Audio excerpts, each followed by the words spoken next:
এটা যেন আল্লাহ কবুল করে। আল্লাহর কাছে যদি কবুল না হয়, এই দুনিয়ার এই ভোগ পান দিয়ে কিছুই কোনো ফায়দা নেই। কয়েকদিনের একটু রমরমা ভাব, কিন্তু এগুলো কোনো কানাকড়ি পরিমাণ মূল্য নেই। হাওয়াই মিঠাইয়ের মতো, হাওয়াই মিঠাই গুলায় যখন দেখতে এত বড় দেওয়া যায়, খাপলা মেলা ধরলে শুতে পাওয়া যায় না, আঙুলের চিপায় বলে থাকে, তাই না? হাওয়াই মিঠাই এত বড় না, এত বড় একটা হাওয়াই মিঠাই 10 টাকা। যে যুগে ফকির দেওয়া 10 টাকা ভিক্ষা নেয় না, কিন্তু এত বড় একটা হাওয়াই মিঠাই দাম কত? 10 টাকা। কিন্তু এটা যদি আপনি খাপলা মেলা ধরেন, দেখবেন যে আঙ্গুলের লাগে মিশে গেছে হাওয়াই মিঠাই। এরকমই যদি আল্লাহ পাক কবুল না করেন, আমি বলি, আপনি বলেন, সবার জন্য এই কথা যে কবুল না করলে আমাদের জীবনে অনেক বড় বড় কাজ সেগুলো হাওয়াই মিঠাই।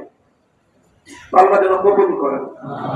আফিয়াতের দোয়া, কবুলিয়াতের দোয়া আমি চাই, আপনাদের জন্য দোয়া করি। وآخر دعوانا الحمد لله رب العالمين. سبحان الله وبحمده. سبحانك اللهم